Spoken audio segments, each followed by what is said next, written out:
So, I love that you guys have kind of come into this Marvel world. And how did you approach setting the tone for Daredevil Born Again and putting your own stamp on him, compared to, while still showing homage and respect to the Netflix series? Yeah. Well, the good news is we're fans of the original Netflix series. So like making it feel the same way was really important to us. Mm-hmm. And actually our kind of natural inclinations towards something darker, more complex, adult oriented, that kind of thing. That fit right in really well with the Daredevil show. And there was this phrase we always used on like our indie film, The Endless, which is the camera is not a person, but it's alive. Okay. And that's how it is for Daredevil as well, because we have this theory where you've seen the first couple episodes? Yes. Okay. Still without spoiling anything, is something happens a couple things happen that fundamentally shake the faith of our famously Catholic superhero, Matt Murdock. Mm-hmm. And so we have this idea, and you can even see it in like this long oneer that you know which one I'm talking about, where it's like the eyes of God are watching. It's very omniscient. Yes, omniscient is the word, exactly. Mm-hmm.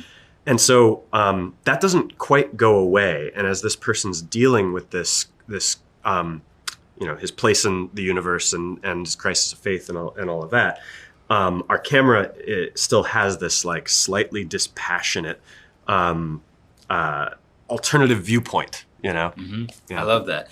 One thing I really loved about this series compared to the Netflix series too was that I felt like, Daredevil's powers feel heightened compared to the way they were before, because you guys kind of really show, how he hears things and, swinging on the rooftops. He just felt more like a comic book to me in that way than the Netflix series did. Was that something that you guys wanted to lean into visually? Yeah, I mean, it's interesting. When we came on, it was something that everyone had the aim of being like, okay, what is something really interesting that we could do visually to get into the subjective experience of Matt Murdock's heightened senses? And funny thing is that the first thing Aaron and I thought of was an abandoned idea for octopus vision. Yeah. When we did an episode of Jordan Peele's The Twilight Zone, a wonderful experience, and our episode was about killer octopuses taking over the world. It's actually much more sophisticated than that, but just for brevity. And there was a shot where we were trying to show how an octopus sees the world. And it ended up not making it. It didn't quite work, but we got to kind of refine that general idea of just like, if you can create an image that's roughly seeing in 180 degrees. And if we moved from our anamorphic lenses to spherical lenses, just for those shots, we could open up the frame all the way up in the screen as we're with Matt hearing everything in the city. And then that aspect ratio could get aggressively smaller and smaller and smaller as the soundscape hones in on what he's hearing. Oh, that's super cool. Yeah. While shooting with 3 cameras that are the images stitched together, and you can feel the whole world. We thought about it for a long time. One thing I want to ask you guys about is the fans have officially crowned Matt as probably the sluttiest superhero in the MCU. So I just wanted to know if you guys agree with that take or if you want to defend him. I'm going to be honest with you, man. People keep alluding to this, but like no one will tell me what's up, because like I remember I was asking Charlie and Charlie's like, "I'll tell you when I know you better." Yeah, and he's like, and still nothing. Like I don't understand what this whole conversation is. I'm not going to tell you either. Honestly, I know you pretty well, but I don't think you're ready for the truth. I can't waste time in this interview talking about it, so okay. I'm sorry. I'm just going to have to keep you in the dark.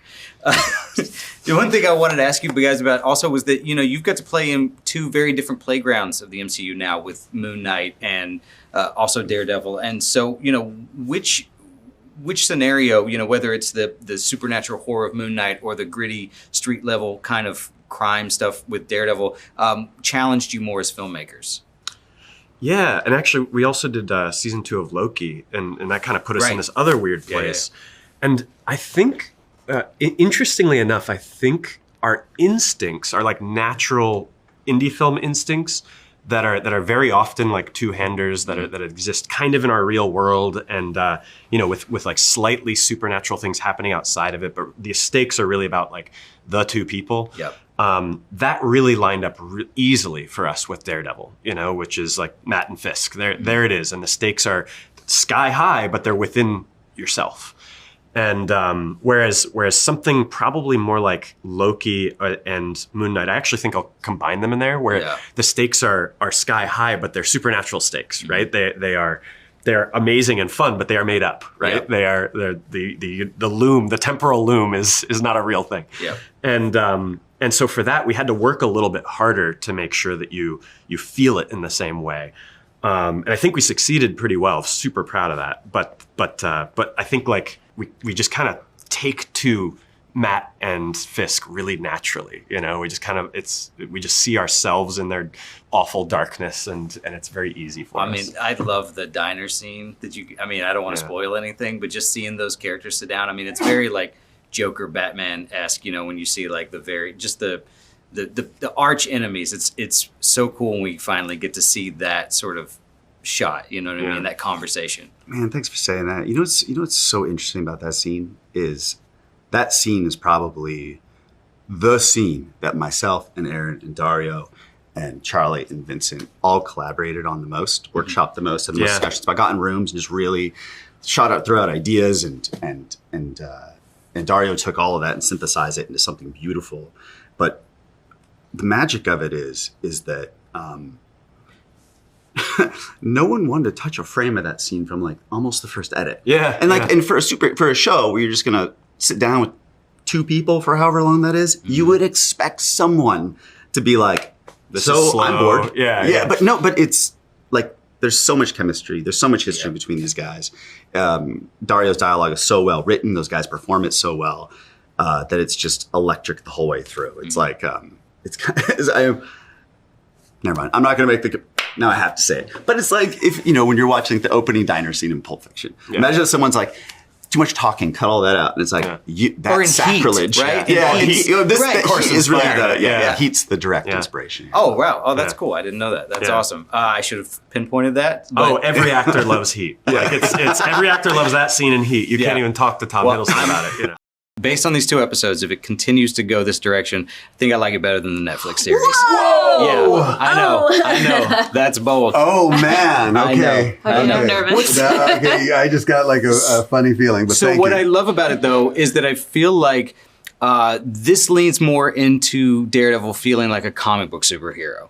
I always felt like the Netflix series was a lot more grounded. I mean, obviously this is a blind guy that's doing some pretty remarkable stuff, but he gets beat up really bad. But the shots in this, I feel like, are more comic book oriented. The colors, the rooftop stuff, the way we hear him, the way he can hear around him and everything. I just think it kind of shows that. So I wanted to ask, was that a conscious decision to try to make him feel more like a superhero? No, I mean, that's funny to hear, because I think what we did is we took what he is, what he was, what we love about Matt Murdock, and brought him forward into a future where we're actually able to do that sensory thing in the bar. We built that. That is Justin and Aaron's, we couldn't have done that back in the earlier show. You did not have the technology. So I think a lot of the visual elements that you're responding to, they were a conscious choice about how do we update and update while keeping 2 feet really grounded in the past. How do we bring Daredevil and Matt Murdock into here and now? Yeah. And the color palette was a complete choice of Justin Aaron's and ours about making key frames. So I think what you're responding to, and I don't want to put words in your mouth, is a lot of times Sana will come into the writer's room and be like, is this what you're looking for? And have a frame from the comic. And we're like, yes, that's what we're looking for. And then we'll go build it. Yeah. And I mean, there are multiple times, I'd probably say in first season, there's probably half a dozen.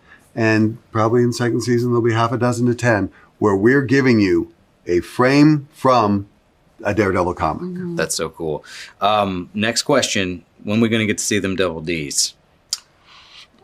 You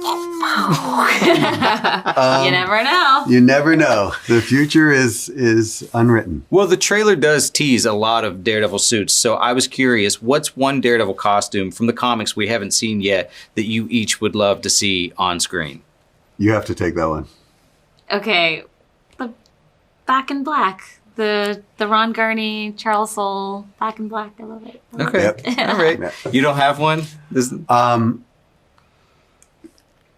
The answer will be revealed. Fair enough. Fair enough. Now, Rob Liefeld said online that the original plan was for Born Again to be a comedy. And I was curious if there was any validity to that. And if so, at what point was the decision made to change the tone of the show? So I actually, this all happened very, very recently. And from my understanding, none of that was accurate. You know, and Phil did an amazing job with our action sequences, but he didn't direct the episodes. And I don't think you guys envisioned it as a comedy. What I saw when I got in and started playing around wasn't a comedy. Yeah, a lot of the old material is in there. You saw a lot of that in episode 2. That was all the old material too, and we added some additional stuff to kind of connect it to the new version of the story. But felt pretty dramatic to me. Okay, fair enough. Yeah. We see in these first 2 episodes, and God, I can't wait to watch more, but we see how Daredevil and Kingpin are sort of updated from the Netflix version. In what way do you think Frank Castle is going to be updated from the last time we saw him? Oh, you looked at me.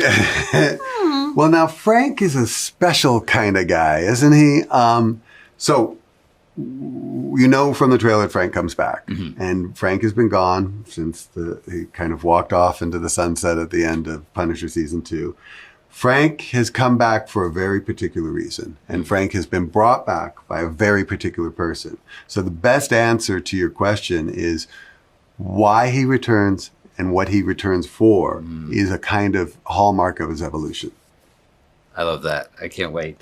How does Frank's, I guess I would say, violence compare to the action that we see from Daredevil and Bullseye and, you know, in these first couple of episodes? I think that from one of the things that they did a really good job of in season 2 of Daredevil, the original, is these kind of opposing worldviews of Frank and Matt. And I think that continues. And now the stakes have only risen for, because it's not just the personal stakes of what Fisk represents, it's the stakes to the city. And again, Frank has a very efficient and very dark set of solutions. And if Matt ever crosses into that zone, we lose Matt. And spoiler, we had that intention. And that's kind of, now he's dealing with the ramifications of Frank's point of view. Yeah. He's come a little closer to Frank's point of view. Exactly. Yeah. I don't want to spoil anything either, but I mean, we see that almost immediately. Last question for you, and I don't want anything to be spoiled, but we obviously know Punisher and Muse and Swordsman are going to be returning at some point during this season. Are there any other characters that fans don't know about that we might be seeing that they already know? In this season? Sorry, so can you say that question one more time? Are there any other characters? Are there any characters that fans don't know about yet that might be making an appearance? Oh, no. Well, no, we can't really talk about that. That's a tough one. Okay.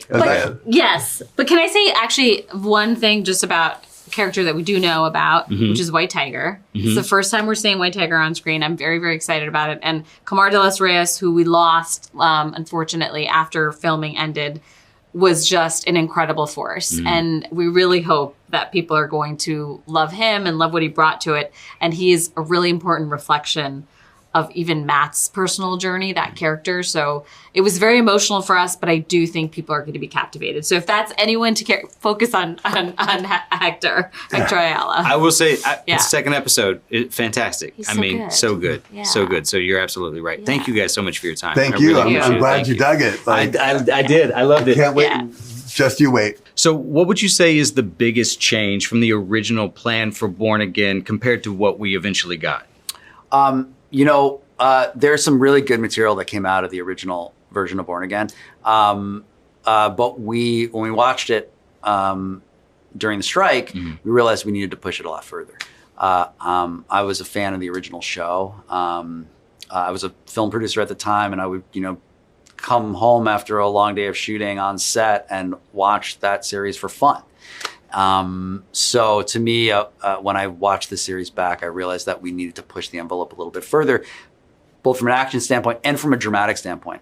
What Dario did when he came aboard was he crafted new episodes and actually retained a lot of the raw material from the original shoot with new scenes added that built just like this incredible tapestry of New York. it's really honestly like an incredible creative feat. No, I mean, one thing that I love about this compared to the Netflix series is that, to me, I felt like Daredevil feels more like a comic book superhero. And so I was curious if there were any like conversations specifically about leaning into that for this. Well, yeah, we talk about the comics a lot. Yeah. What I really love about Daredevil Born Again is that it does feel like you're picking up a comic book about New York. There's the cool shots of like, the rooftop stuff and, and the colors, the blue and the reds and everything. And it just feels more like a comic book to me. Yeah. 100%. And really like, those comics were so based in New York. Like some of those iconic Daredevil moments are just integrated into the city. Yep. And New York City is really a character in the show. And the fact that we shot it in New York, for New York, with a New York crew is just part of the DNA of the series. So what went into the decision to release episodes 5 and 6 simultaneously? Was there a specific reason for that? There is a reason for that. It has to do with the cliffhanger at the end of 6. Okay. I'm a big believer in making the audience wait a week. I think part of the television watching experience, at least, for me, is to kind of talk about it with your friends for a week before the next episode comes out. So there's a particular, episode 6 is an episode like that where, we want people to kind of simmer with it before we pay things off. We're in agreement with that. I love like date night, yeah, where you have to like schedule it out Sunday night or whenever, something like that. Like that's when I know I'm really into a TV show, when I'm checking in with it every week. 100%. Now, you've been open about exploring bringing back the Defenders. So if you did that, do you envision bringing back that group together, or would it be more like a solo series with like little cameos sprinkled in if something like that were to happen? I don't know. I want to follow the characters and see where they go. I think the two characters that are most important for Daredevil Born Again are obviously Matt Murdock and Wilson Fisk. They live and breathe in a world where these other Defender characters are walking around somewhere. So I think collisions are inevitable. Now, with all the shifts happening at Marvel Television right now, where does that leave the second season of Moon Knight at? Are the original plans for Moon Knight still in place, or has that shifted in some way? I think Marvel Television's happened in waves, and I think Moon Knight was kind of part of a wave of shows that were going to establish characters that would tie into the features. And moving forward, I think it's important to make our priorities have shifted. Yeah, we're making shows that can exist as annual releases, more like television. Right. I would love to see a Moon Knight season 2, but there are other plans for Moon Knight down the road. Okay, but it's not a season 2, but there are plans for him. That's all. I love Moon Knight. I just wanted to. With Marvel moving more towards that traditional production model, right? Does that mean that you guys are going to be ordering pilots moving forward for things? It's a good question. Yeah. Certainly, we are writing much more than we produce. We've gone back to a more traditional television model. It feels a little different because we're Marvel and there's more of a spotlight on us. So the rumor mill starts to fly, and certain things that we have in development get more attention than a normal TV studio just making other content. But we're not going to make something until it's ready, and we're not going to make something that can't sustain for many seasons. Yeah. So that's going to be the biggest driver. In terms of shooting a pilot, I don't think that we will shoot pilots to audition for series, but we may shoot the first episode in advance of the rest of the series so that we could pivot if there's creative shifts. And just sort of have an idea of what it's going to look like. And if you decide not to go forward with it, just release that pilot. Exactly. You know what I mean? Just a one shot. Those are fun. Sure. Last question for you. We see in the first 2 episodes how Daredevil and Fisk they've changed since the Netflix series. But we didn't get to see Frank Castle yet. So I really wanted to know, in your opinion, like, what's the most noticeable change that you guys have done to him based on where we last saw him? That's a character that's very personal to John. He is made that character an icon. And he is, I think I could say he's working on a a special presentation with us right now about that character. And that character is, he's driven by a lot of pain and a need to kind of get vengeance and justice. But it's always interesting where his philosophy lands on how he doles out that justice. To me, that's the most interesting part of Punisher, is how he justifies the violence he inflicts. No, I agree with you. He's long been one of my favorite characters, but I also, as I've gotten older, have realized like how problematic Punisher can be.